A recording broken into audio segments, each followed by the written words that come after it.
Dans cette vidéo, nous allons expliquer ce que la Bible dit à propos de la première résurrection.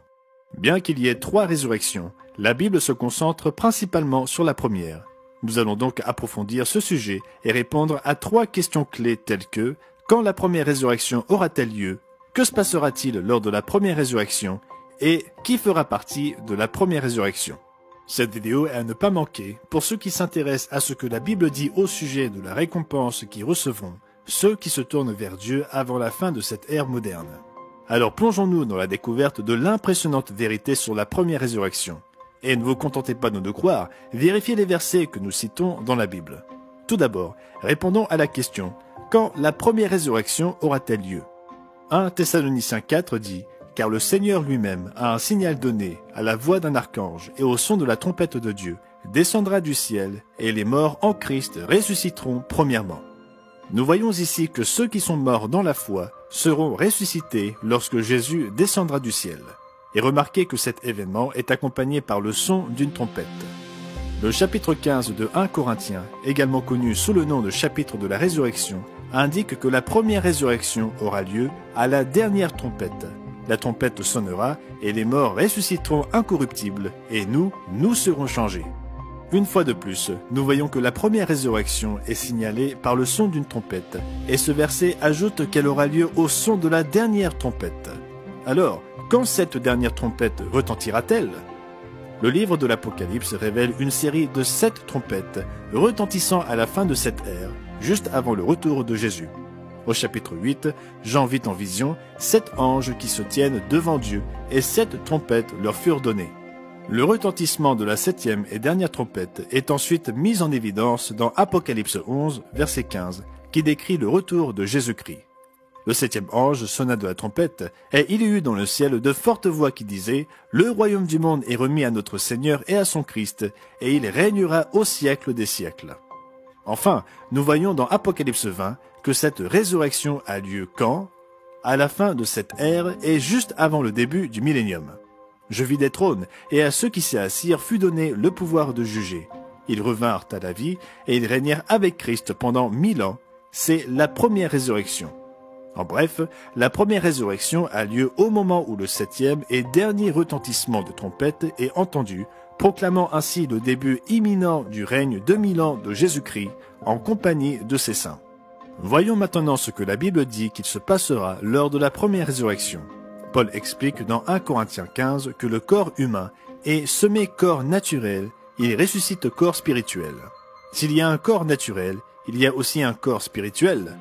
Mais ce qui est spirituel n'est pas le premier, c'est ce qui est naturel. Ce qui est spirituel vient ensuite, et de même que nous avons porté l'image du terrestre, nous porterons aussi l'image du céleste, en parlant de Jésus-Christ glorifié.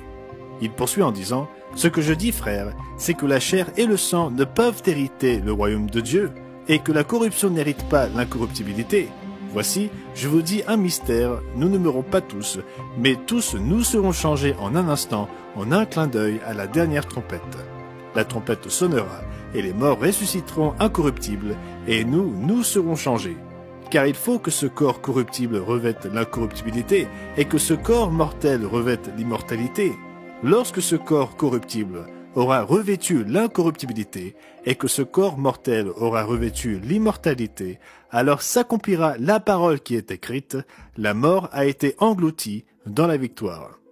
En ce qui concerne cette transformation, Paul déclare dans Romains chapitre 8, « J'estime que les souffrances du temps présent ne sauraient être comparées à la gloire à venir qui sera révélée pour nous. Aussi la création attend-elle avec un ardent désir la révélation des fils de Dieu, car la création a été soumise à la vanité, non de son gré, mais à cause de celui qui l'y a soumise, avec l'espérance qu'elle aussi sera affranchie de la servitude de la corruption, pour avoir part à la liberté de la gloire des enfants de Dieu. Nous aussi, qui avons les prémices de l'Esprit, nous soupirons en nous-mêmes, en attendant l'adoption, la rédemption de notre corps. » Ainsi, nous voyons que les hommes et les femmes qui feront partie de la première résurrection seront ressuscités en tant qu'êtres spirituels, en êtres immortels et incorruptibles, en tant qu'enfants de Dieu. La dernière question à laquelle nous répondrons est la suivante. Qui fera partie de la première résurrection? Nous avons peut-être déjà retenu de certains versets répondant aux 2 premières questions, que la première résurrection sera composée des chrétiens fidèles, tandis que la grande majorité de l'humanité sera ressuscitée lors de la seconde résurrection. Vous pouvez regarder notre vidéo sur la seconde résurrection en cliquant ici. Encore une fois, 1 Thessaloniciens 4 verset 14 souligne que cette première résurrection sera composée de ceux qui croient que Jésus est mort et qu'il est ressuscité, de ceux qui se sont endormis en lui, les appelant les morts en Christ, c'est-à-dire ceux qui sont morts dans la foi. Apocalypse 20 verset 4 ajoute quelques détails en disant « Je vis les âmes de ceux qui avaient été décapités à cause du témoignage de Jésus et à cause de la parole de Dieu. » Là encore, il s'agit de chrétiens fidèles et obéissants. Et dans Romains 8 versets 14 à 17, nous voyons « Car tous ceux qui sont conduits par l'Esprit de Dieu sont fils de Dieu. L'Esprit lui-même rend témoignage à notre esprit que nous sommes enfants de Dieu.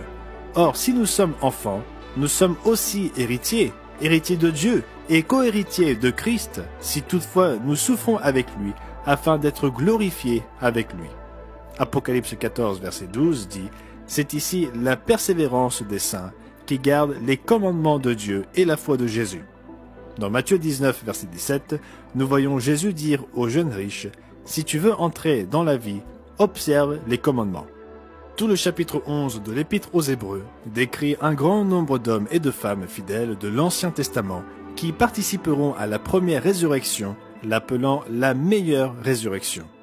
Mais la première résurrection n'inclura pas uniquement ceux qui sont déjà morts, elle comprendra aussi les chrétiens fidèles qui seront vivants lors du retour de Jésus. Remarquez encore 1 Corinthiens 15 verset 52.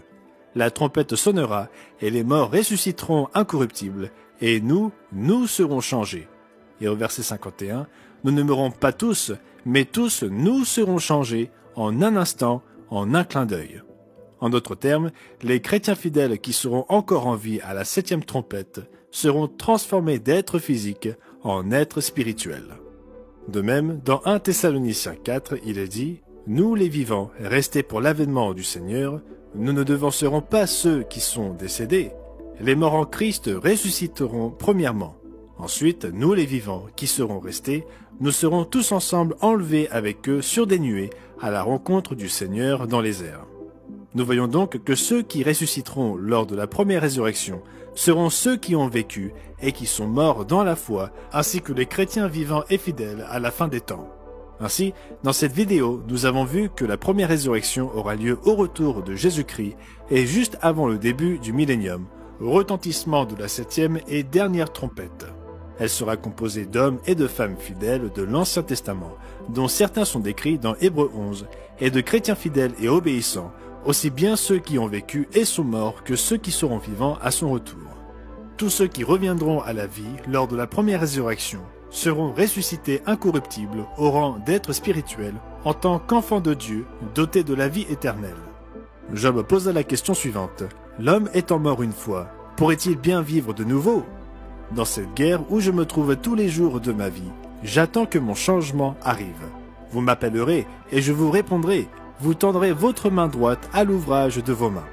Pour avoir une explication approfondie des résurrections dont parle la Bible, cela vaut la peine de s'y abonner. Notre objectif est d'atteindre 100 000 abonnés. Merci d'avoir regardé.